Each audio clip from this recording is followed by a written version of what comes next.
Welcome back to our continuing coverage of election 2020. As you know, still no winner decided yet in the race for the White House, but we have seen some results that probably have people who checked the polls leading up to last night pretty frustrated. That's right. ABC Action News reporter Michael Paluska taking a deeper look at a seemingly flawed polling system.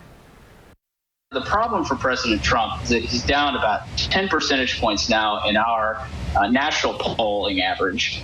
But he's also down at least 7 percentage points in big, important states in the Electoral College, like Florida, like Pennsylvania. Poll after poll nationally and here in Florida have been so wrong. ABC Action News political consultant Ron Pierce says polls are too heavily reliant on trusting someone tells the truth, and they oversample metro areas. Look at Florida. All the major cities from Tampa to Orlando to Miami are blue.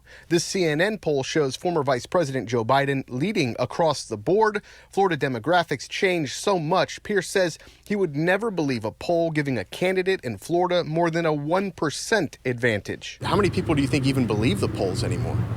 I think the average voter probably does not trust the polls, and they have every right to do so. Are polls pretty much worthless now? I mean, in 2016, they were completely wrong, and now in 2020, they're completely wrong. Their credibility is, to put it mildly, at rock bottom level. Dr. Susan McManus says getting polling right is expensive, and the way we poll now is antiquated. And there's something else, the Trump effect. Do you think it is more that Trump is an enigma and he's throwing the polls out of whack, or do you think this would happen with a different Republican candidate?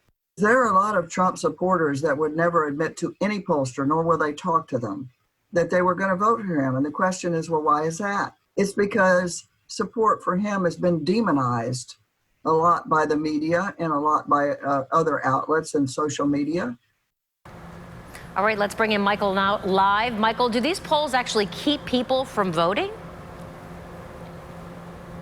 Wendy, you know, that's the biggest irony of all. When candidates for Joe Biden might have seen that he was leading in these polls, they might not have gone out and voted because they thought he was a shoo-in to win. And then our political experts said that when Trump supporters saw that there was that big of a gap, they were like, well, we need to get out and vote. So it motivated their base. And I talked to a number of different Biden supporters throughout the past week who told me that in 2016, they sat on the couch and they didn't go vote because they were monitoring those polls and they saw that Hillary Clinton was so far ahead.